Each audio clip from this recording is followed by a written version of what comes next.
He alpha locked his pregnant wife outside. A direwolf led her to the exiled war king. Before we begin, follow Moonlit Romance Library and tell me what the weather is outside your window tonight. Chapter 1. The gate. The first time Garrick locked his pregnant wife outside the city, he looked directly into her eyes while he did it. Snow drove sideways through the open gate of Highcliffe, turning every torch flame blue. Nora stood between the iron doors with one hand beneath the great weight of her belly, and the other gripping the strap of a travel bag she had not packed. Behind Garrick, the city glowed gold. Behind Nora, the mountain road vanished into white. You said the convent wagon would be waiting, she said. Her husband wore the black fur mantle of an alpha. Snow silvered his dark hair, but none touched his shoulders. For guards held a hide canopy over him, while Nora's wool cloak snapped around her knees. Once, she had teased him for refusing to come inside during a spring storm because he wanted to feel their child kick beneath his palm. Once, he had carved a cradle from mountain ash and sanded it so carefully that no splinter could catch a newborn's finger. Now his hand rested on the pommel of his sword. The wagon was delayed, Garrick said. You will reach the lower watchtower before dark. Captain Brant will escort you. Captain Brant did not meet her eyes. Neither did the other guards. Nora looked past Garrick. Lady Morel stood beneath the arch in a red velvet cloak, one pale hand on the silver wolf brooch at her throat. The nobles had started calling her Garrick's moon bride before Nora's marriage bed was cold. Morel's father controlled 6 northern houses and most of the winter grain. Garrick had explained this in the measured voice of a man discussing roof repairs. The council would support him if Morel stood beside him. The council feared Nora's child would inherit her common blood. The council had suggested a quiet separation.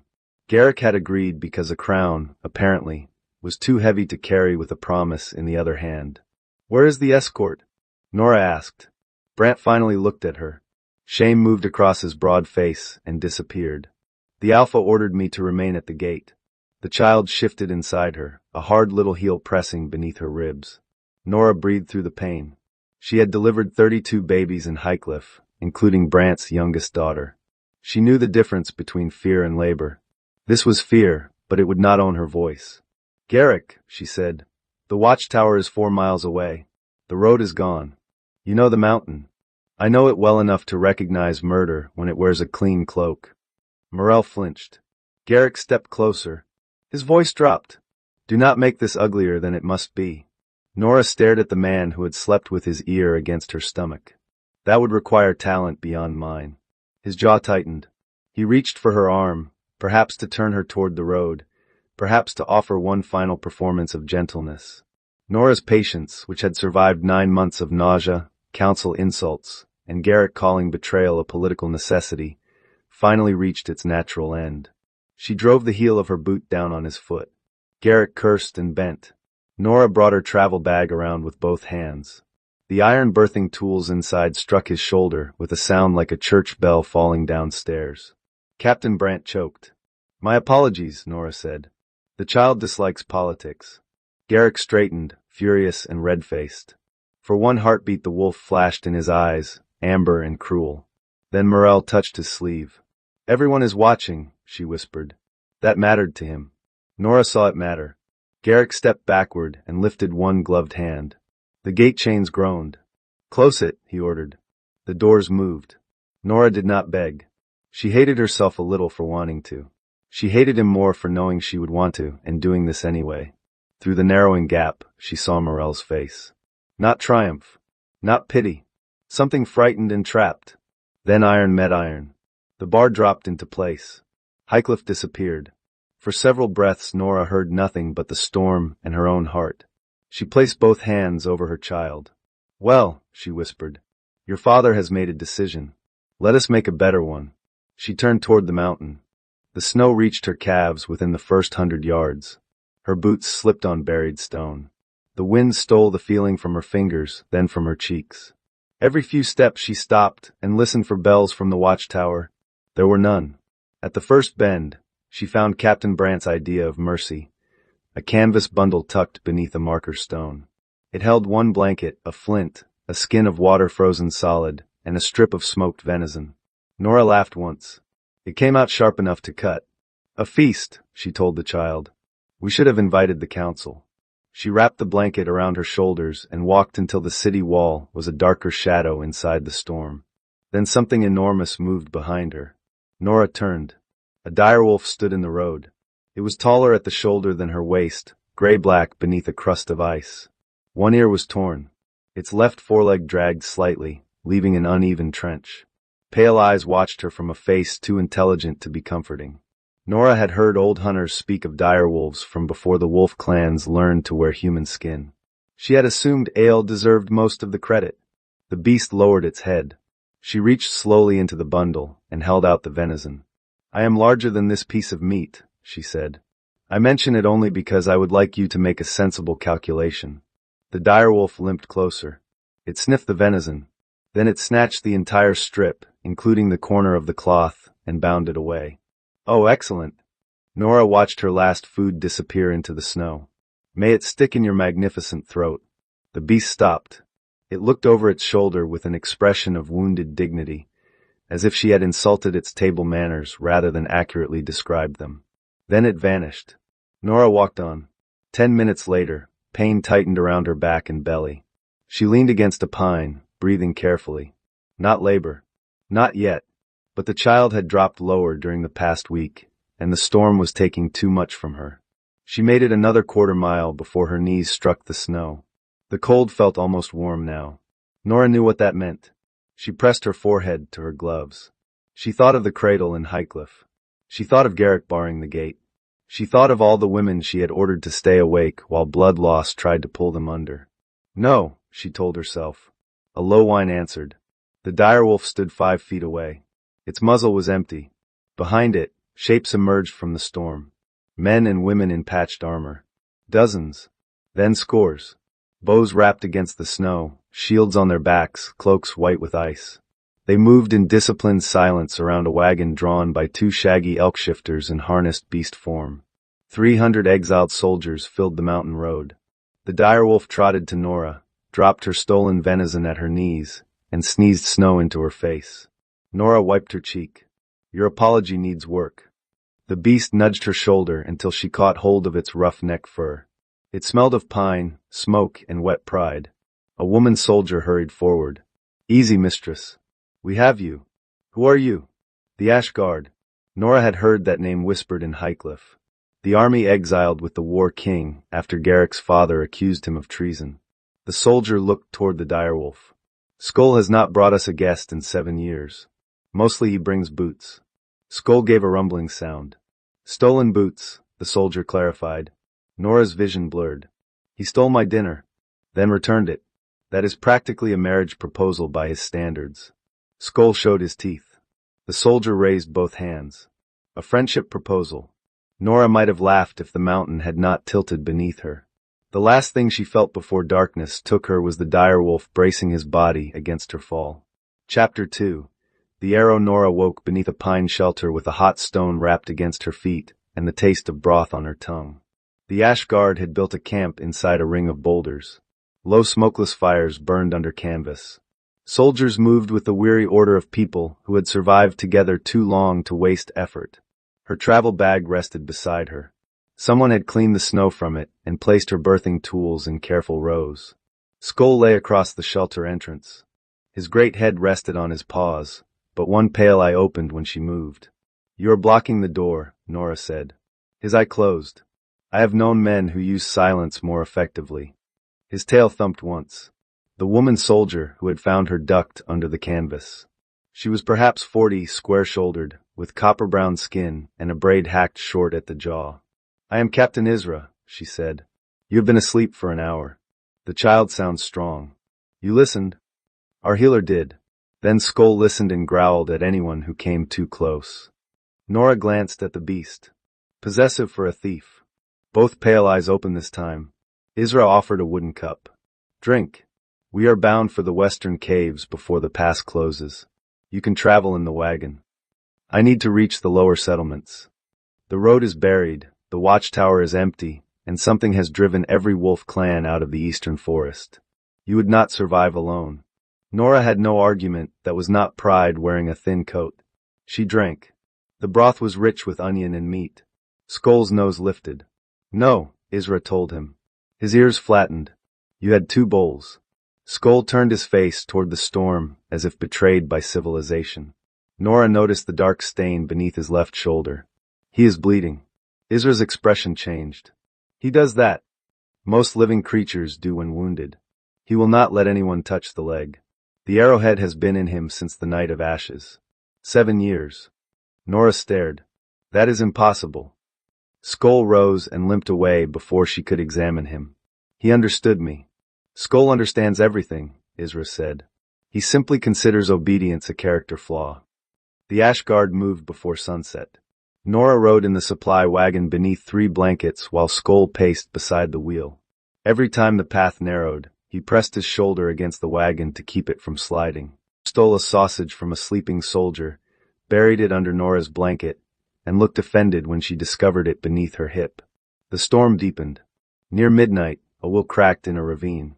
Soldiers raised the wagon while Tessa Stonehand, the guard's mason and engineer, crawled beneath it with a replacement pin. Tessa was young, broad through the shoulders, and angry at the wheel as if it had insulted her mother. If it shifts, she shouted, I will haunt every one of you. Get in line, called an old woman's voice from the cook wagon. Half this army already plans to haunt me over the turnip stew. That was Bryn, the Ashguard's cook. She claimed to be 60, although she had been claiming it for 11 years. Her back was bent, her tongue was not, and she guarded her spice box more fiercely than most captains guarded maps. Nora climbed down to stretch her legs.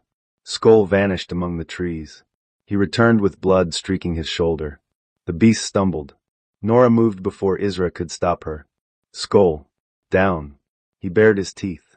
Yes, those are impressive. I have delivered twins from a woman who bit through a spoon. You are not the most frightening patient I have met. His growl deepened. Nora took the venison from her pocket. She had saved half. His nose twitched. Down. Skull looked at the meat. Then at her. Then at the meat. He lowered himself with a resentful huff. Nora knelt. Beneath the thick fur she found old scar tissue knotted around iron. The arrowhead had shifted during the run and broken through the skin. Moon iron, Isra said quietly. It stops a shifter from healing. Nora looked up. A shifter? Isra's face became carefully blank. Skull snapped at the air between them. Later then, Nora said. She cleaned the wound with hot water and spirits. Skull trembled but did not move.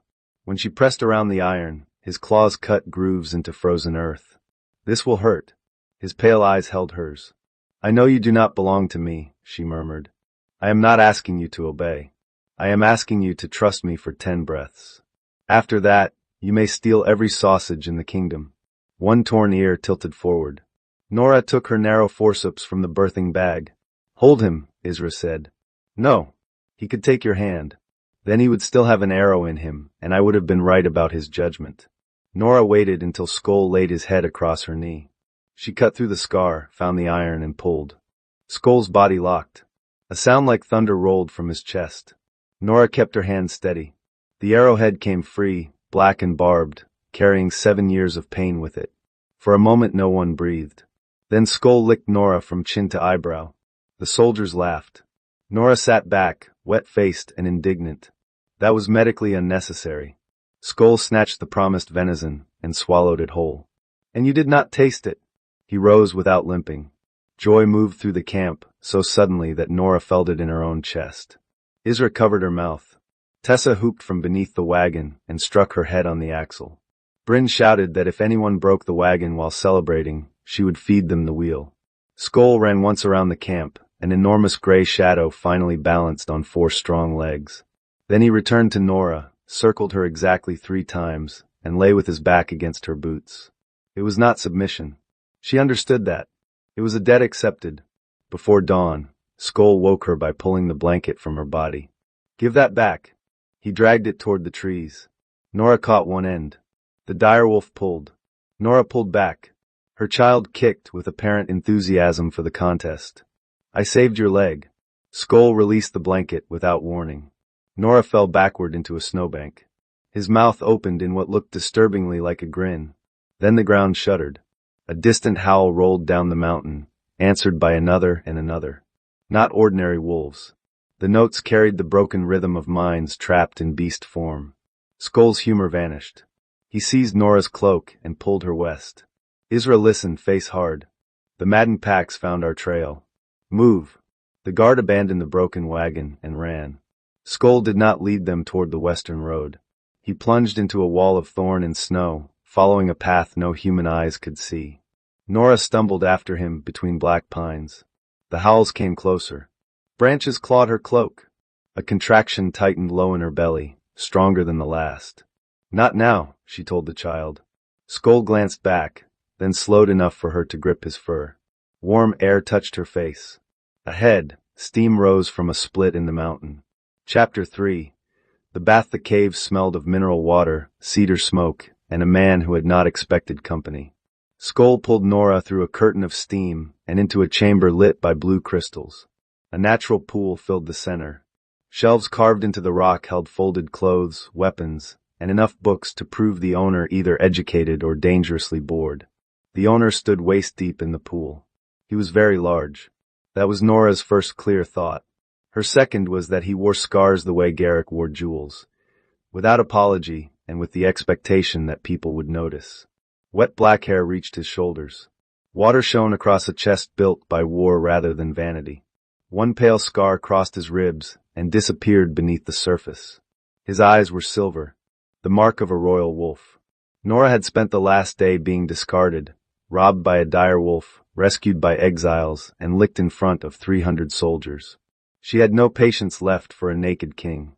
She pulled the delivery scissors from her bag and held them beneath his chin. Do not move.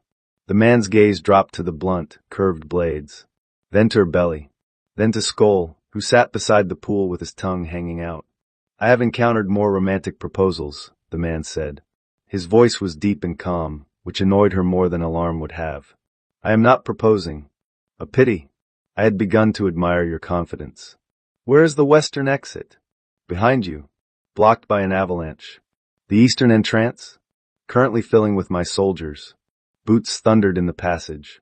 Captain Isra burst into the chamber with her sword drawn, saw Nora, saw the scissors, and shut her eyes. Your Majesty, she said. Nora kept the blades in place. Of course he is. The exiled war king Ronan Ashclaw had vanished 7 years ago, after being accused of murdering his elder brother. Garrick's father had stripped his name from the histories and ordered every household to burn his image. No one had mentioned the shoulders. Ronan looked at Isra. Did Skoll bring her?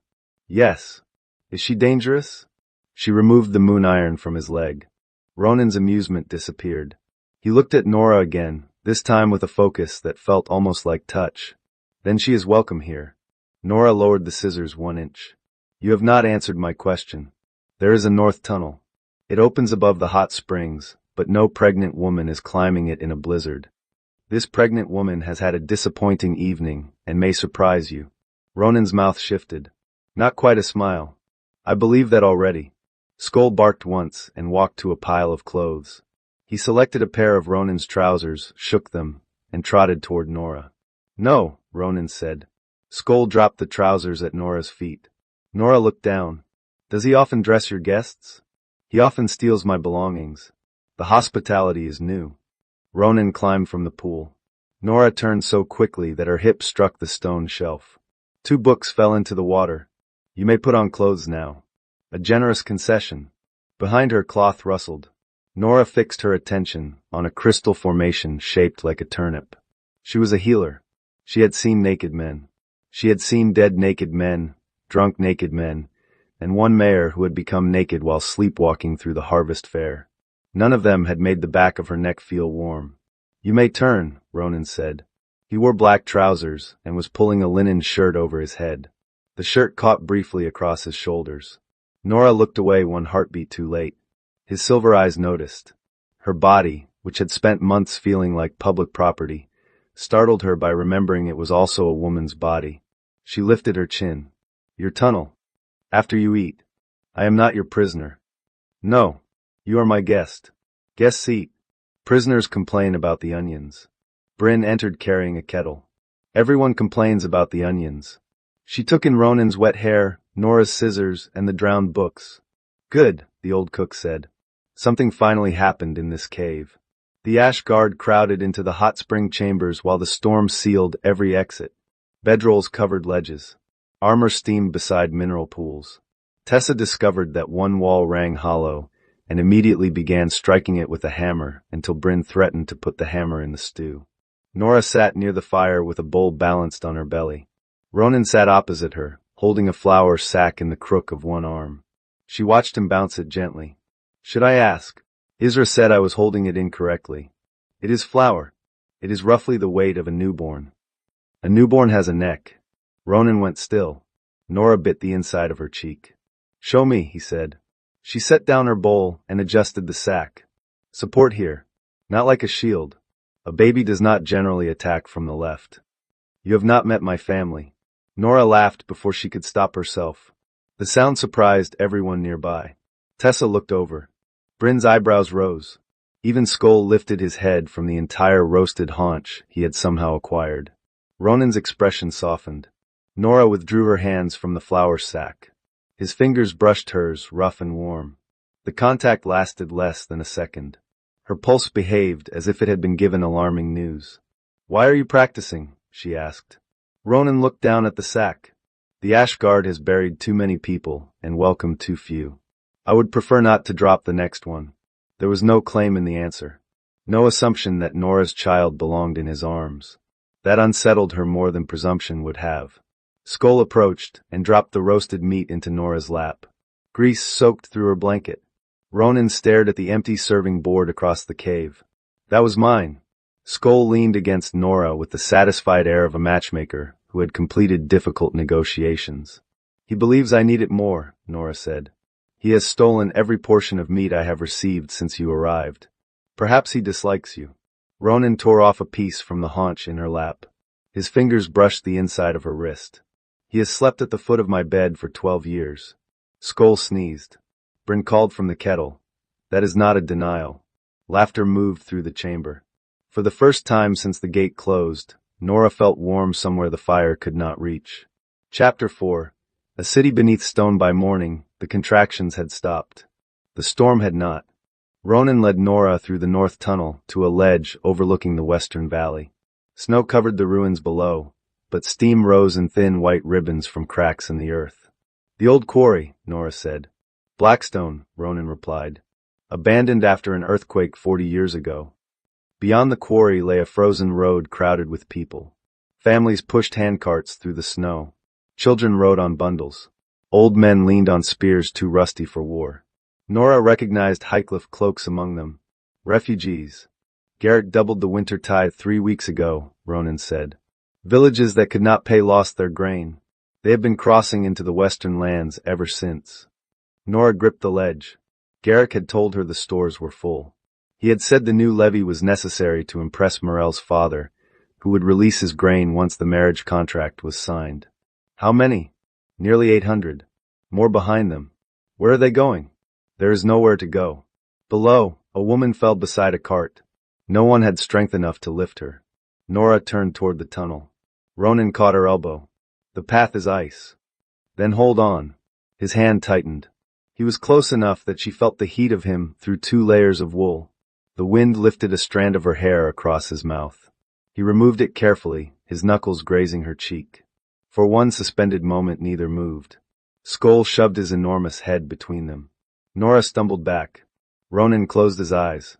"He is timing." Skoll dropped one of Ronan's gloves at Nora's feet and ran down the path. "He also has your glove. That is the 4th this month. Perhaps he is building a smaller king." Ronan's laugh followed her into the tunnel. The Ash Guard reached the refugees before noon. Nora organized the injured by need, set Tessa to building windbreaks, and sent soldiers to break the frozen lids from abandoned quarry sheds. Bryn stood before the food wagon with a ladle in one hand and terror in her eyes. "There is not enough," the old cook whispered. "Then make it stretch. Watered stew is not a miracle. It is wet disappointment. Add barley. Roast the turnips first. People forgive turnips when they have browned edges." Bryn sniffed. "You may know babies. I know betrayal by root vegetables." But she opened the wagon. Ronan watched Nora move through the camp. He offered soldiers, blankets, weapons, and his own tent. He did not offer orders. That evening, The leaders met in the quarry master's house. Snow pushed through cracks in the roof. A map lay beneath bowls of stones. We cannot feed this many through winter, Isra said. We cannot take them east, Ronan said. Garrick's patrols are closing the roads. Tessa drove a knife point into the map. The quarry has stone, timber, and natural heat. We build here. On broken ground? Bryn demanded. Why not build at the bottom of a lake and save the weather the trouble of killing us? Tessa leaned across the table. The steam vents mean hot water. The quarry walls mean defense. The falling rocks mean falling rocks. Nora studied the map. She remembered the hollow note when Tessa struck the cave wall. There is something beneath us, she said. Tessa's eyes lit with dangerous happiness. I knew it. That expression worries me, Nora said. It is my thinking expression. It resembles your blowing things up expression. They are cousins. The next morning Tessa found a sealed stairway behind a collapsed tool shed. Ancient wolf marks spiraled around the stone door. At its center, a carved mother held an infant beneath a crescent moon. Nora brushed ice from the carving. The door opened under her palm. Warm air breathed from below. They descended into a city. Not a ruin. A sleeping city. Roads cut through black stone. Copper pipes carried hot water from deep springs. Empty houses curved around a central hall. Glass lamps still glowed faintly with trapped moonlight. The refugees followed in stunned silence. Children were the first to run. Their laughter echoed through streets abandoned for generations. Nora stood at the top of the buried square, one hand over her child. This could hold everyone, she said. It could hold an army, Isra replied. No. Nora watched Bryn hand her own scarf to a shivering girl, while pretending she merely disliked the color. She watched Tessa test a wall with reverent fingertips. She watched Ronan lift an old man from a cart without waiting for recognition. It will hold a city. Ronan came to stand beside her. Whose city? 7 years of exile had taught him to ask that question. 9 months of marriage had taught Nora the wrong answer. Theirs, she said. And ours, if we earn a place in it. Ronan looked at her for a long moment. Then he knelt.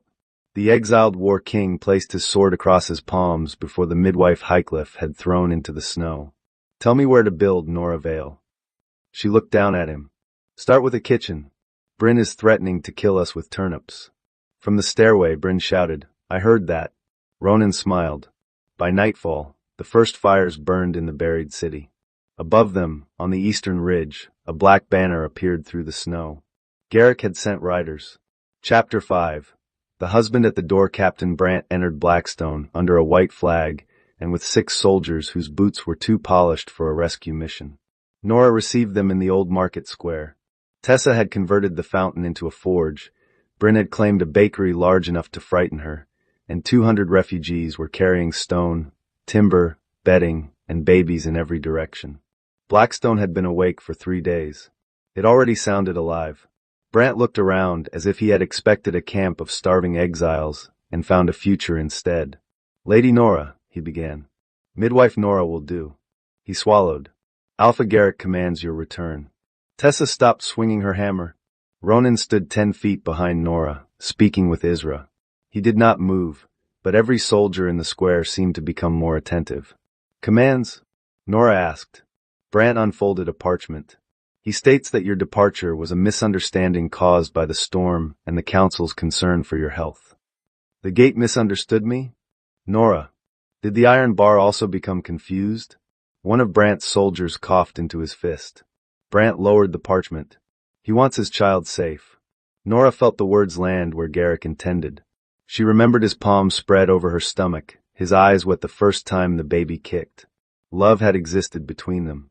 That was what made betrayal cruel. A stranger could only harm what he touched.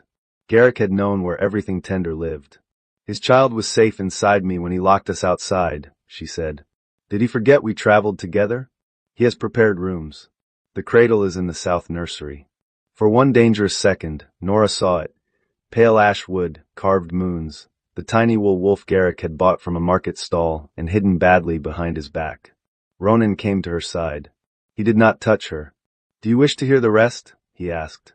Not you wish me to kill them. Not you will stay. Her choice. Yes, Nora said. Brant produced a second paper. The child will be acknowledged as Garrick's heir after a purity examination by the Moon Council. You will reside in the South Tower until the birth. Afterward, the council will decide whether your presence is suitable. Tessa's hammer struck the forged stone hard enough to throw sparks. Nora took the paper. She read every word. Then she folded it into a narrow strip, walked to Bryn's oven, and used it to light the morning fire. Tell Garrick the child and I have failed our purity examination, she said. We have both developed opinions. Brant's mouth twitched before Duty flattened it. One of his soldiers stepped forward. The Alpha's order is lawful. Ronan looked at him. The soldier stepped backward. Nora has answered, Ronan said. There was no shout in his voice. No need. He had the kind of authority that made loud men seem unfinished. Brant rolled the white flag between his hands. Garrick will come himself. Then we should finish the guest latrine, Bryn called. I have suddenly found a name for it. The square erupted in laughter. Even Brant smiled, briefly and against his will. He sobered before mounting. There is more. Wolf clans are disappearing in the eastern forest. Those who return cannot shift back. They attack anything near them. Garrick's council calls it a wilding sickness. Skoll emerged from an alley. The direwolf's fur rose along his spine. Brant's horse reared. The captain held it steady, staring at Skoll's healed leg. That beast wore a moon iron arrow at the Night of Ashes, he whispered. Skoll advanced. Ronan stepped between him and the horse. Go, Brant. The riders left quickly. Skoll watched until the black banner disappeared. Then he turned toward Nora, sneezed, and shook himself so violently that muddy snow covered Ronan from boots to chin. The square went silent. Ronan wiped mud from his cheek. Skoll sat. 7 years of loyalty, Ronan said. Ruined by one woman with venison.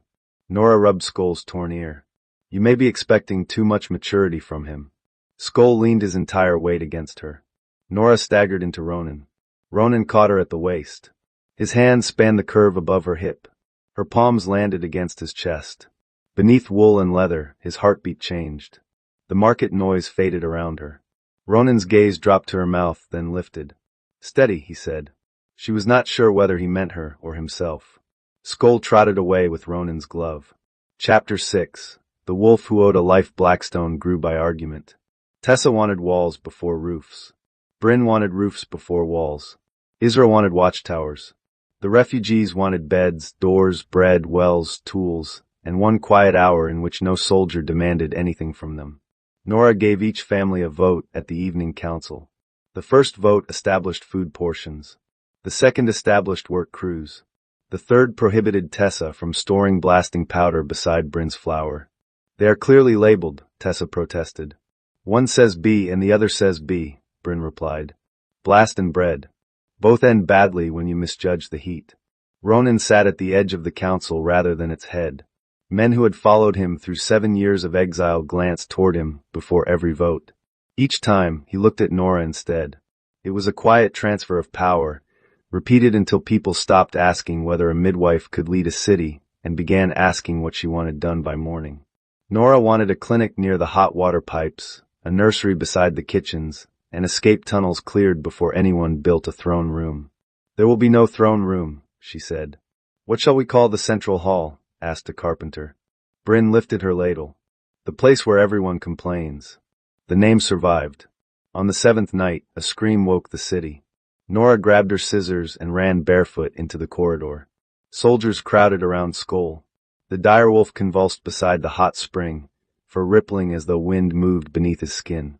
Ronan knelt near his head. Give him room. Bones shifted. The great body folded inward. Paws became hands. Gray fur withdrew over scarred skin. A naked man lay gasping on the stones where the direwolf had been. He was lean, silver-haired, and perhaps 35. The torn edge of one human ear matched the wolf's. Pale eyes found Nora. You, he rasped. Nora tightened her grip on the scissors. We have had this conversation. The man laughed weakly. You insulted my throat. You stole my dinner. I brought an army. Half an hour late. Ronan draped a cloak over him. Nora, this is Oryx Skolson, my scout master and an unusually difficult cousin. Skoll is a man. On ceremonial occasions, Ronan said. Oryx pushed himself upright. The moon iron trapped me. I could think, but the beast held the door. Removing it gave me the key. Nora sat back on her heels. Relief came first. Then anger. You understood every word I said while I washed your wound. Yes. And while I changed clothes behind that tree? Oric looked at Ronan. I would like to return to being a wolf now. Ronan folded his arms. Answer her. I faced east. Nora pointed the scissors at his nose. You will continue facing east for the next month. Oric nodded solemnly. A fair medical sentence. The soldiers began to laugh. Oric's smile faded. My pack is alive. I heard them in the storm. The same iron holds them in beast shape, but something else drives them. Bitterroot, Silver Dust, and Bell commands. Someone has made an army from shifters who cannot refuse. Garrick? Nora asked. Ronan's jaw hardened. His chancellor, Harrow, experimented with moon iron during the war. My brother discovered it. 3 nights later, he died, and I was named his murderer. Why did no one know? Because Harrow kept the records. Garrick's father wanted a convenient traitor, and dead men do not argue well. Oric shifted back into the Direwolf with obvious relief, shook off the cloak, and immediately stole a string of sausages from Bryn. He is healed, Bryn said. What a tragedy. The next day Nora and Ronan explored the archive beneath the central hall. Rows of copper cylinders filled stone shelves. Heat kept the chamber dry. Each cylinder held birth, marriage, and death records from the old wolf kingdoms. Tessa worked at a sealed inner door while muttering lovingly to a chisel. Should we leave her alone with it? Ronan asked. The door? No. It is defenseless. They searched for records from the Night of Ashes. Nora climbed a ladder and reached toward a high shelf. Ronan's hands closed around her waist. What are you doing? Preventing you from falling. I was not falling. You were considering it. He lifted her down as if she weighed nothing. Her back brushed his chest. For one breath his mouth was near her temple, his hands firm on the sides of her belly without touching the child. He released her too quickly. Nora turned. You can touch me without asking when I am about to break my neck. You were not falling. You said I was. I have reconsidered. She studied the color rising above his collar. War King, are you shy? No. That was a very fast answer. I am decisive. Your ears are red. Ronan looked toward Tessa. How is the door? Still defenseless, Tessa said without turning. Nora smiled all the way back to the clinic. Chapter 7. The woman in red. Garrick arrived with 50 riders, a jeweled carriage, and Lady Morell in red. Blackstone's new gate stood between quarry walls, built from ancient stone and fresh defiance. Tessa had carved a crescent above it. Bryn had hung onions from the watch platform because she claimed they discouraged both illness and politicians. Nora stood on the wall with Ronan and the council. Garrick removed his helm. He looked tired. The sight hurt her in an old place. Nora, he called. Come down. Let us speak privately. You had privacy when you locked the gate. You used it poorly. Morell looked up. Her red cloak was finer than anything in Blackstone, but her face was pinched with cold. You have made your point, she said. Must we all freeze while you enjoy it? Nora's first dislike of her had been born in the golden light behind Highcliffe's gate. It returned fully grown. You are welcome to leave, Nora said. The door works in both directions here. Tessa whispered. I like her better when she is angry. Ronan's mouth moved at one corner. Garrick requested entry under truce. Nora allowed him, Morell, Brant, and 2 unarmed guards into the central hall. Garrick saw the hot water pipes, the electric blue lamps, the maps of new farms, and the long council table built from quarry doors. Surprise became calculation. You found all this in a week? People work quickly when no one is stealing their grain, Nora replied. Morell removed her gloves finger by finger. A bruise circled one wrist. Nora noticed. Morell noticed her noticing and pulled down her sleeve. Garrick set a carved wooden wolf on the table. The toy from the nursery. I brought this for the child. Nora touched its smooth back. She remembered laughing while Garrick tried to pretend the crooked ears were intentional. You could have brought the cradle, she said. Hope flashed in his face. The people need firewood. Tessa made a sound that might have been a cough and might have been worship. Garrick's hope died. I made mistakes. A mistake is salt instead of sugar. You selected a cloak, summoned witnesses, opened a gate, put me outside it, and ordered the gate shut. That is a procession. I was trying to prevent civil war. Morell's marriage pact secures the northern houses. Morell's chin lifted. How pleasant to hear romance described accurately. Garrick ignored her. Come home. The council will accept you as my first wife. Morel will hold the political title. Nora stared at him. You want 2 wives? It is an old royal custom. So is dying of infected teeth. We need not preserve every tradition. Ronan turned away, shoulders shaking once. Garrick saw. Jealousy sharpened his features. You have known him 1 week. And already he has not tried to kill me. The courtship is going wonderfully. Ronan's silver eyes warmed. Garrick grabbed Nora's wrist. The hall changed. Ronan moved, but Nora was faster. She pivoted, trapped Garrick's thumb, and bent it backward exactly as she taught frightened women to do when a drunken husband blocked a doorway. Garrick dropped to 1 knee with a strangled curse. Nora leaned close. Touch me again without permission, she said, and I will deliver your hand from your arm. She released him. Ronan stepped between them. The contained violence in him was colder than rage. You will leave now, he said. Garrick rose, clutching his hand. You think this city makes you a king again? No. Ronan looked at Nora. She does. Silence filled the hall. Garrick's face went white. Morel studied Ronan, then Nora. Something in her expression changed. Envy perhaps, but not of a man. Of being trusted with power. As the Highcliffe party departed, Morel paused beside Nora. Your dress is too thin for winter, she said coolly. Your concern is too late to be convincing. Morel fastened 1 red glove. Chancellor Harrow listens at doors. He prefers the 3rd watch because he believes servants sleep then. Nora's anger paused. Morel met her eyes. Also, your left gate tower is visible from the eastern ridge. Move the watchfire before midnight. Then she swept after Garrick without another word. That night, an arrow struck the place where the watchfire had been. Its head was moon iron. Chapter 8. Walls and Ways Out. Ronan began sleeping outside Nora's clinic. He claimed the corridor offered the best route to the eastern gate. Nora pointed out that 3 barracks lay closer. He replied that the barracks did not contain Blackstone's most important healer. Tessa is our only engineer, Nora said. Do you sleep outside her room? Tessa sleeps beside blasting powder. No enemy is brave enough. Tessa, overhearing, looked pleased. Ronan never entered the clinic at night without knocking. He never asked whether the child was his concern. He simply repaired the loose shutter, brought Nora tea when her ankles swelled, and memorized which herbs she needed before the first spring thaw. His restraint became its own kind of pursuit. It left space around Nora. Inside that space, desire grew. At the first Blackstone feast, Bryn produced 6 meat pies from stores no one knew existed. She insisted she had been saving them for a true emergency. Starvation was not an emergency? Isra asked. Starving people appreciate turnips. Celebrating people become critical. Music filled the central hall. Children danced between tables. Oric remained in direwolf form under Nora's bench, where he stole meat with such precision that every plate except Ronan's appeared untouched. Ronan looked at his empty dish. I am beginning to feel targeted. Nora handed him half her pie. Perhaps he is testing whether you share. I have shared every meal for 2 weeks. Skoll rested his muzzle on Nora's knee and gazed at Ronan with pale innocence. He says your progress is encouraging. Ronan led Nora to dance. I cannot see my feet, she warned. I can. That gives you an unfair advantage. I intend to use it.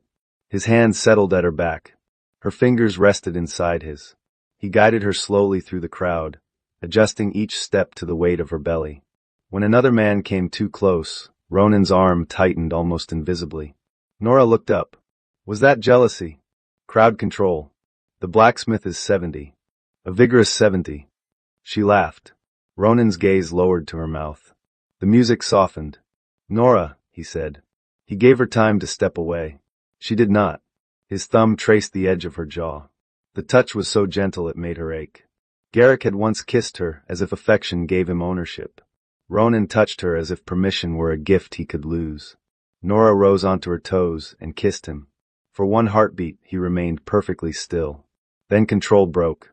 His hand spread across her back, drawing her close without pressing her belly. His mouth was warm, careful, and then not careful at all. Heat ran through her, startling and alive. She gripped his collar. A low sound escaped him. Somewhere behind them, Bryn dropped a spoon. Keep dancing, Tessa hissed loudly. No one look. Every person in the hall looked. Nora ended the kiss with her forehead against Ronan's chest. Your army lacks discipline. They have been exiled a long time. Entertainment is limited. Skull rose, picked up an entire pie, and walked toward the eastern tunnel. At the entrance he looked back at them, then deliberately continued out on patrol. Nora smiled. At least one of them has manners. Later, Ronan took her to the western wall. Workers had completed it during the feast. It was broad enough for 2 wagons, high enough to resist siege ladders, and strengthened by the ancient quarry face. A wall, Nora said. And this? He opened a small iron door hidden behind a buttress. A lit tunnel sloped toward the western forest. An escape road, he said. Wide enough for carts. There are 2 more beneath the nursery and clinic. Nora looked from the wall to the open tunnel. Garrick had offered her a tower room with a lock on the outside. Ronan had given her a city with strong walls and ways out. This is not mine to give, he said. The council holds the charter. But I drew the defenses for you. No gate in Blackstone will ever close on your wrong side. Nora's eyes burned. That may be the most romantic thing anyone has ever said to me. Better than the scissors? Slightly. He kissed her again beneath the new wall, while warm steam rose around the city, and no one interrupted. Chapter 9. The missing page. The attack began with cinnamon. Bryn opened the spice chest before dawn and sneezed so violently that she fell backward into a barrel. The cinnamon was gone. In its place lay a black glass vial and a folded scrap of red cloth. Nora recognized the fabric from Morel's cloak. The vial held silver dust mixed with bitterroot. Written on the cloth in charcoal were 7 words. Harrow rings the bells beneath the old chapel. Ronan sent Oric and 12 scouts east. Nora doubled the gate watch and moved the children into the lower nursery. At noon, smoke rose from the granary. Someone had entered through a forgotten drainage pipe and set fire to the winter stores. Blackstone ran with buckets. Tessa broke a hot water main to flood the grain room. Steam blasted through the corridor, knocking the saboteur off his feet. He wore Highcliffe colors beneath a refugee cloak. The man scrambled toward Nora with a knife. Bryn stepped between them. The old cook swung a flour paddle with both hands. It struck the saboteur's wrist, sent the knife spinning, and continued into his backside. He flew headfirst into a tub of wet barley. That, Bryn said, breathing hard, was the last good paddle. The fire died, but half the grain was ruined. Bryn stood in the blackened storehouse that evening, counting sacks. Not enough, she whispered. Nora put an arm around her shoulders. Bryn shook it off. I told you I was selfish. I told all of you. I kept private stores because armies always say everyone eats together until officers become hungry. She opened a false wall behind the spice shelves. Inside were 12 sacks of flour, dried apples, beans, salt pork, and small jars of honey. My escape food, Bryn said. Enough for one old woman to live very comfortably, while everyone else regretted not listening to her. Children watched from the doorway. Bryn glared at them. Why are you standing there? Carry it to the nursery kitchen. And no one touches the honey until they cough convincingly. The smallest girl hugged her around the waist. Bryn looked horrified. Then she rested one floury hand on the child's hair. The broken water main flooded a lower passage and weakened the archive wall. Tessa inspected a widening crack. We should blast the section before it falls, she said. The birth records are behind it, Nora replied. The city is above it. Records do not matter if the nursery becomes a crater. Give me 1 hour. Stone does not negotiate. Neither do pregnant midwives. 1 hour. Nora, Ronan, and Isra carried copper cylinders from the endangered chamber. The crack widened. Dust rained from the ceiling. Nora found the records for the winter Garrick was born. The cylinder was empty. Not misplaced. Scraped clean. Beside it lay a second cylinder with the royal seal broken. Inside was a midwife's ledger, its final page torn away. Ronan held the book beneath a blue lamp. Harrow removed it. Then there is nothing to prove. A blast shook the room. Tessa had not waited. Ronan threw himself over Nora as the inner wall collapsed. Stone thundered around them. Dust swallowed the lamps. When silence returned, Nora was beneath Ronan, protected by the arch of his body. Are you hurt? He demanded. No. You. No. Then I am going to kill Tessa. Stand in line, Isra coughed. The blast had opened a hidden room. Hundreds of clay tablets covered its walls. Not copies of the birth records, but the original thermal imprints made when royal infants were presented to the city's moon spring. Each newborn's footprint, blood mark, name, and parentage had been fired permanently into stone. One tablet lay on a pedestal. Garrick Vale, the inscription read, Birth Mother, Ellen Marsh, Kitchen Maid. Exchanged with stillborn royal son by order of Chancellor Harrow. Nora read it twice. The chamber seemed to turn around her. Garrick was not the rightful alpha. His father had raised a stolen child, and Harrow had controlled that child ever since. On the floor beneath the tablet lay the missing ledger page, hidden before the chamber was sealed. It named Ronan's murdered brother as the witness who discovered the exchange. It named Harrow as his killer. Tessa appeared through the dust, hair standing in every direction. I found a room, she said. Nora stared at her. Tessa lowered the blasting torch. This may be a poor time to request praise. Ronan began to laugh. It was not amusement. It was 7 years of grief cracking open under proof. Nora took his face between her hands. Your brother did not abandon you, she said. He left the truth where someone brave and excessively fond of explosives could find it. Tessa wiped her eyes with a dirty sleeve. I accept the praise. A horn sounded above them. Then another. Oryx staggered into the chamber in human form, silver burns circling his throat. Harrow has the lost packs, he said. 300 shifters in chains beneath the chapel. Garrick knows about the records. How? Nora asked. Morell heard him arguing with Harrow. The beast army is already moving. Ronan looked toward the tablet.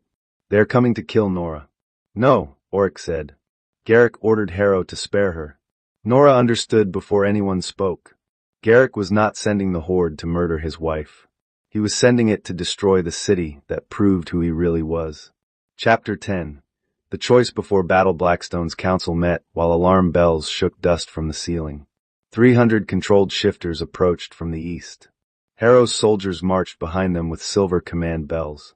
Garrick's army waited another mile back, close enough to claim victory, and far enough to deny responsibility. Tessa spread maps across the table. We collapsed the eastern quarry, she said. It buries the first wave and seals the old city. It also buries the archive, Nora replied. That is better than letting Harrow reach it. Those shifters are prisoners. Prisoners with teeth. Oryx, in human form because he needed a voice, leaned against the wall.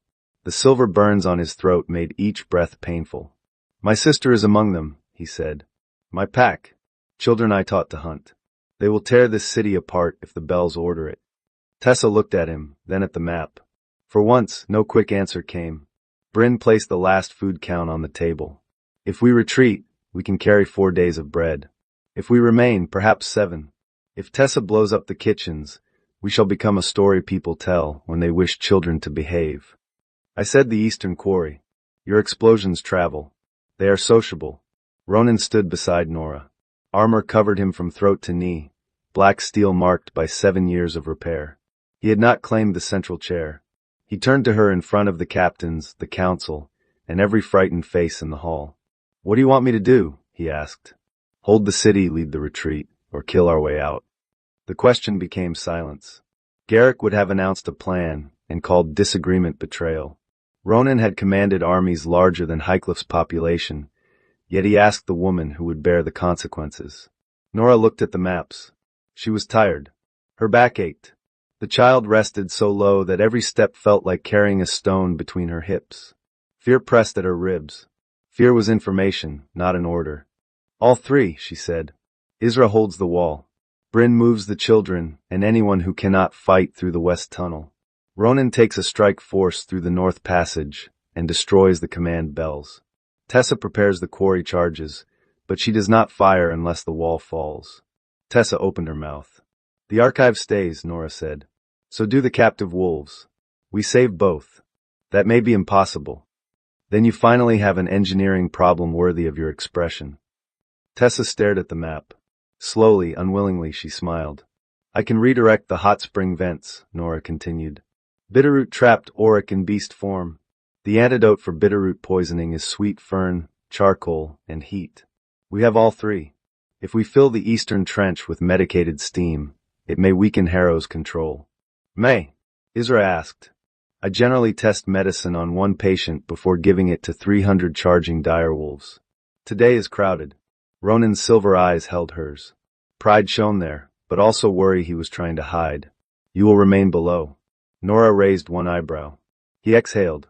That was badly phrased. Remarkably. Will you remain below? I will operate the spring valves from the clinic passage. If labor begins, I will go to the birthing room. Promise. I promise not to deliver your air on the battlements. The room went still. Nora realized what she had said. Ronan's face changed. Longing flashed there, naked and quickly mastered. Not my heir, he said quietly. Your child. Garrick's by blood. Herself by right. I will be whatever you ask and nothing you do not. Nora's throat tightened. That, Bryn muttered, is why women forgive the shoulders. Before Nora could answer, the western gate opened. Morel entered on a lathered horse. Her red cloak was torn. One cheek was swollen. Behind her rode 3 young women in northern colors and Captain Brandt with a dozen Highcliffe guards. Close the gate, Morel ordered as she dismounted. My father is 2 minutes behind me, and in a very poor mood. Lord Ashford's riders appeared on the western road. Tessa closed the gate in their faces and poured a bucket of slush through the murder hole. Someone below shouted a noble obscenity. That was diplomatic slush, Tessa explained. Morel brought her sisters into the hall. The youngest could not have been more than 14. My father offered them to Harrow's captains if I broke Garrick's marriage and secured the Northern Pact, she said. Garrick promised to protect them. He was not lying when he said the marriage prevented war. He merely failed to mention whose war. Nora touched the bruise on Morel's cheek. Your father? He objects to independent travel. I am beginning to dislike him. Do wait until he speaks. It becomes much easier. Morel placed 3 silver command bells on the table. I stole these from Harrow's wagon.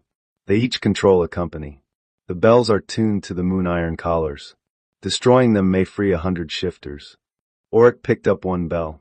His whole body shook. Morel's composure cracked. I am sorry. I knew something was wrong in the chapel. I preferred not to know how wrong. Nora remembered the woman beneath Highcliffe's arch, warm in red velvet, while the gate closed. She had hated her because hatred was easier than wondering whether another woman was also trapped. You warned us about the arrow, Nora said. Late. Yes. But you came now. Morel laughed once, painfully. You are not required to make me feel better. Good. I am busy. Take your sisters to Bryn, then help Isra identify the bell captains. Morel nodded. As she turned away, Nora caught her hand. Afterward, Nora said, we shall find you a cloak in a less irritating color. Morel squeezed her fingers. Afterward, I shall find you a dress that fits. Nora decided she might love the woman eventually, although there would be arguments. Chapter 11. The Beast Tied. The Beast army reached Blackstone at moonrise. Direwolves filled the eastern quarry, gray, white, brown, and black. Some limped beneath moon iron collars. Some foamed from Bitterroot. All moved at the command of bells ringing from the ridge. They were not animals. Nora knew that now. They were mothers, brothers, daughters, and old hunters locked behind their own teeth. She stood at the spring controls beneath the eastern wall. Copper wheels directed geothermal water through the city. Tessa had opened vents across the battlefield and loaded the pipes with sweet fern and charcoal. Pressure at 6, Tessa called. Wait. Above them, arrows struck stone. The first direwolves leaped into the trench. 7. Wait. The bells rang faster. The pack surged forward, claws throwing sparks from black rock. Isra's defenders lowered shields but did not fire. 8. Nora turned the wheel. Steam exploded from the quarry floor. White clouds swallowed the wolves. Sweet fern filled the air. The front rank stumbled. Several rolled instinctively onto their backs, scratching at their collars with enormous hind paws. One sneezed so hard it knocked another into the trench wall. It is working, Tessa breathed. Then the largest bell sounded. The wolves rose again. They struck the gate. Stone shook. Children screamed in the tunnel below. Bryn's voice cut through the panic. Keep walking. Anyone who stops receives a turnip. The threat restored order. On the north ridge, Ronan's strike force emerged behind Harrow's bell line. Black armor flashed in moonlight. Ronan hit the first captain with his shield and sent him rolling into a snowbank. Oric shifted in mid-leap, becoming the direwolf before his feet touched ground. He did not attack the controlled wolves. He attacked the bells. His jaws closed around a silver frame. He shook it until metal flew across the ridge. 100 wolves halted below, confused. Oric threw back his head and howled. The sound was not command. It was recognition. One white direwolf answered. Oric's sister. Nora knew without being told. The joy and grief in his second howl crossed the quarry like a bridge. The white wolf turned on the moon-iron collar of the shifter beside her, biting the leather strap. Others copied her. They worried buckles with their teeth, braced paws against one another's shoulders, and rolled through the medicated steam. Pack habits. Wolf habits. Human loyalty expressed through fur and fong. The eastern gate held. The western one did not. Lord Ashford's soldiers rammed it from outside while a hidden agent lifted the inner bar. The doors opened onto the evacuation corridor. Morel met her father beneath the onion-covered gatehouse. Lord Ashford was a narrow man in gold armor, with a mouth made for finding fault in soup. "You foolish girl. Bring me your sisters." "No." He raised his hand. Morel ducked. Tessa stepped from behind the gate and pulled a release rope. 3 sacks of quarry dust dropped onto Lord Ashford's head. He vanished in a pale cloud. His horse, offended by the event, sat down. Lord Ashford slid over the saddle and landed backside first in the slush ditch. Morel looked down at him. "I have wanted to do that since I was 12. His soldiers laughed. Half of them lowered their weapons. The other half ran directly into Bryn, who led the evacuated elders with soup pots, broom handles, and the moral fury of people whose dinner had been interrupted. Bryn threw pepper into the first man's face. He sneezed backward into the second. An old shepherd hooked both ankles with his crook. They landed together in a basket of onions. "Medicinal," Bryn told them. Below the eastern wall, Nora felt the first true labor pain. It began in her back and closed around her body with steady purpose. She gripped the valve. "No," she whispered. Another bell shattered on the ridge. More wolves broke formation. Tessa saw Nora's face. "Was that what I think it was? If you think it was indigestion, yes. You are a terrible liar. I am occupied." The third contraction came 5 minutes later. Nora kept her promise. She surrendered the valves to Tessa and walked toward the birthing room with as much dignity as possible while leaking warm fluid into her boots. "Do not tell anyone," she said. Tessa stared at the wet floor. "I believe the city will solve the mystery." The tunnel ceiling cracked. A moon-iron charge blue opened the archive passage. Chancellor Harrow entered Blackstone with 6 masked soldiers. Chapter 12. The man who erased names Harrow found Nora halfway to the clinic. He was older than she expected, neat and dry beneath a gray cloak while battle thundered above. His gloves were white. Men who ordered suffering often preferred clean hands. "Lady Nora," he said, "you have caused astonishing inconvenience." Nora leaned against the wall as a contraction tightened. "I try to remain useful." Harrow's gaze moved to her belly.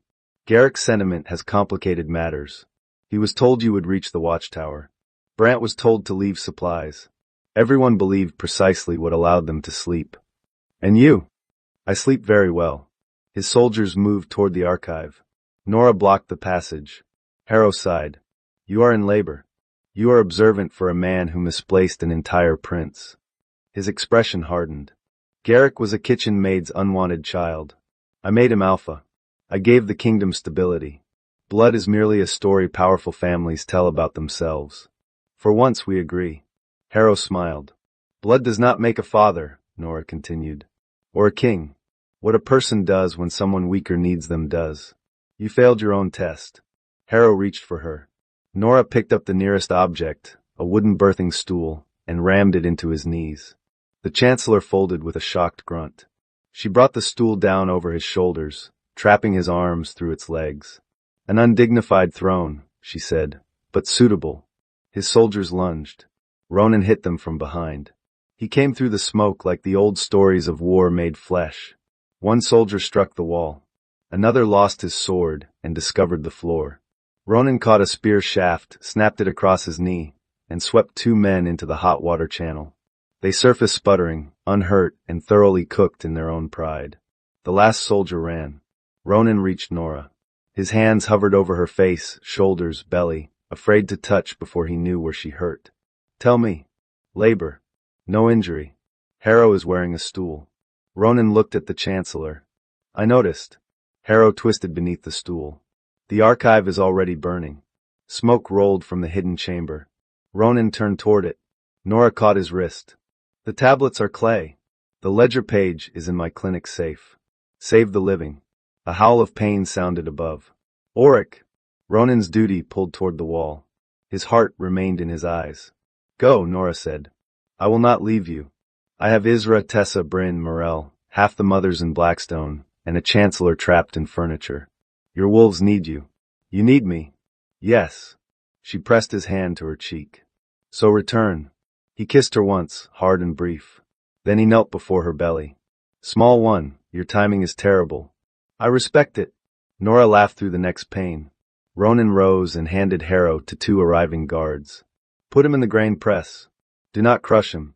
Let the handle follow him whenever he turns.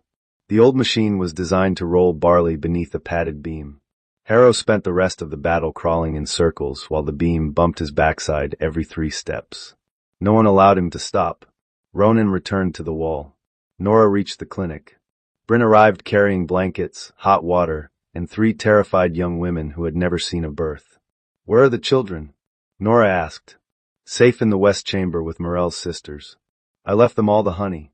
Bryn said it as though confessing treason. Nora squeezed her hand. You saved the last food. Do not become sentimental. Push when I tell you. I am the midwife. Today you are a badly organized patient. Outside, the final command bell rang. Garrick had entered the city. He reached the archive as Tessa dragged the last tablets through the smoke. His black cloak was torn, his beautiful face gray with exhaustion. Where is Nora? Tessa blocked him. Busy. She is in labor. I felt the bond break open. Interesting that you can feel it now. Garrick flinched. Harrow lied to me. He said the beast packs would frighten the city into surrender. He never told me about the bells. Morel joined them, stood on her red cloak. Did you ask? I came to stop him.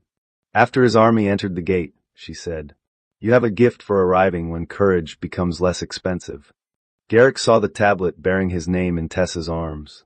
Everything in him changed. Give me that. Tessa stepped back.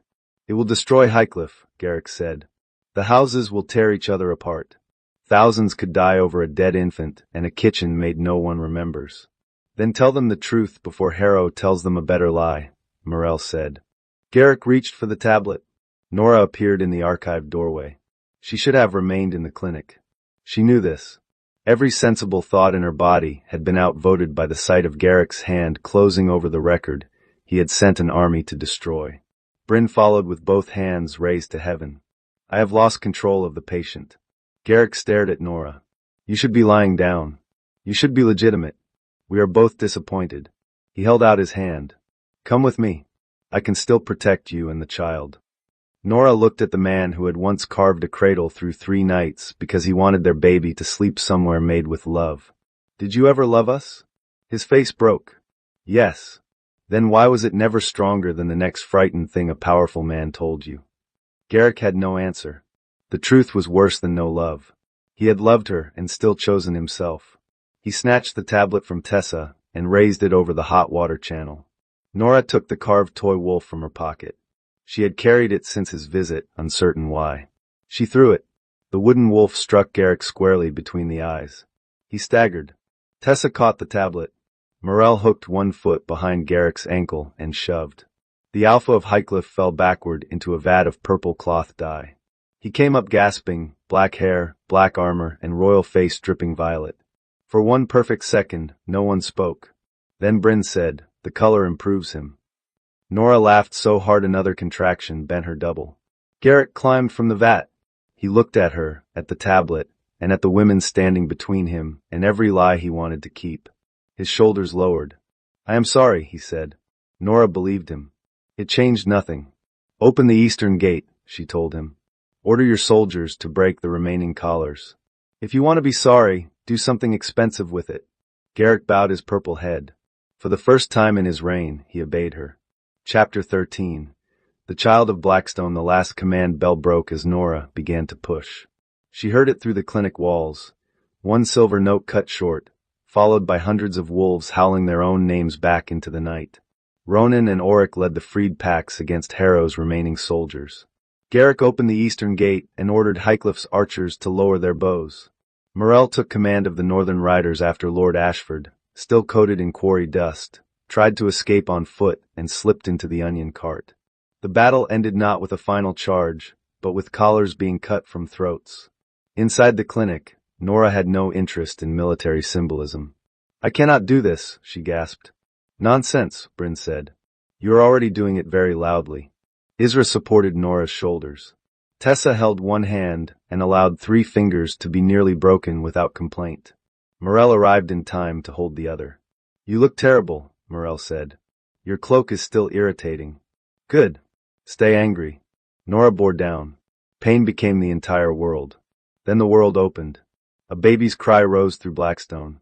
Nora fell back, sobbing and laughing as Bryn lifted a small, furious girl into the warm light.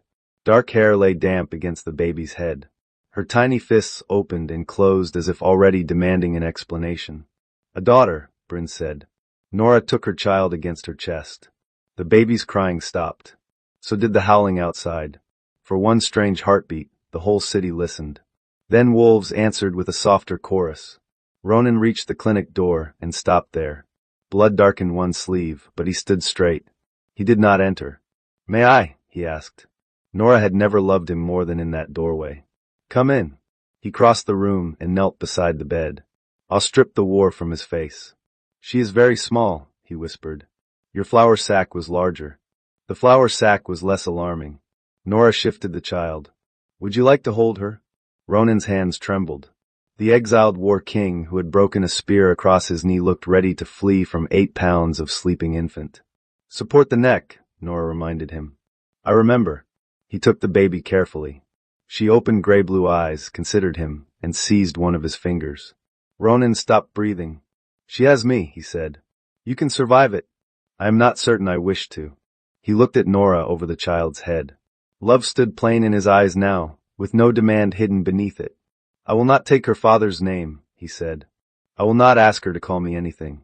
But if you allow it, I will show up every day until she chooses a name for what I am." Nora touched his cheek. "That is what a father is." Ronan closed his eyes against her palm. Skoll pushed the clinic door open with his nose. He had returned to direwolf form. A white female wolf stood behind him, along with 3 smaller wolves who peered around her legs. The lost pack. Skoll approached the bed, moving with extraordinary care. He sniffed the baby once. Then he turned in 3 circles, lay across the doorway, and placed his chin on his paws. One of the young wolves tried to steal Ronan's boot. Skoll growled. "The youngster dropped it." "He is setting a poor example very firmly," Nora said. Ronan looked at his remaining boot. "Parenthood has changed him." The baby made a tiny squeaking sound. Every direwolf ear in the doorway rose at once. Nora began to laugh. Outside, dawn touched the new walls of Blackstone. Chapter 14. The road through the wall. Harrow's trial lasted 2 days because he objected to every witness and the grain press objected to him. The clay tablets were displayed in Blackstone's central hall. Midwives from 3 territories examined the seals. Oric testified about the moon iron experiments. Morel produced Harrow's letters to her father. Brand admitted he had followed the order that left Nora outside and asked no forgiveness for it. "Why did you return?" Nora asked him. "Because my daughter asked whether I would have shut the gate on her," he said. "I could not answer and remain the man she believed I was." Nora did not forgive him that day. She did give him command of a work crew rebuilding the refugee road. Remorse, she had learned, was most convincing with a shovel in its hands. Harrow was sentenced to life tending the geothermal pumps under guard. The work was hot, honest, and impossible to perform in white gloves. On his first morning, a pressure valve sprayed him from head to foot. Tessa called it training. Lord Ashford lost control of the northern houses when his own soldiers testified against him. Morel's sisters inherited their mother's lands jointly. Morel became their elected speaker. At her father's sentencing, she handed him a broom. "What is this?" he demanded. "Your new authority. The onion storehouse is filthy." When he refused, Bryn opened a sack of pepper near his face. He took the broom. Garrick stood trial last. He admitted the winter tithe, the closed gate, and the order to seize Blackstone's records. He denied knowing Harrow planned to enslave the wolf packs. Nora believed that too. It also changed nothing. The houses stripped him of the alpha title. Ronan, whose birth and innocence were proved by the archive, was offered Highcliffe's crown. He refused to answer until he had spoken to Nora. They walked together along Blackstone's western wall. Spring had begun. Meltwater flashed in the quarry, and green shoots pushed through black soil on the terraces below. Their daughter slept against Ronan's chest in a sling he had sewn himself. One strap was crooked. Nora had not corrected it, because the baby was safe and Ronan was absurdly proud. "Do you want the crown?" she asked. "I wanted my name cleared. I wanted my brother remembered. The crown is heavier now that I know what it costs. That is probably the first qualification for wearing it." He looked toward Highcliffe in the east. "Blackstone cannot remain safe if the old territories collapse. I could accept the crown under a charter. Elected councils. Independent courts. No ruler may close a city gate on a citizen without public judgment." Very specific. I had an excellent legal advisor. Nora smiled. "I will not ask you to live in Highcliffe," he said. "I will travel between the cities. Blackstone is yours." "Blackstone is ours," she corrected.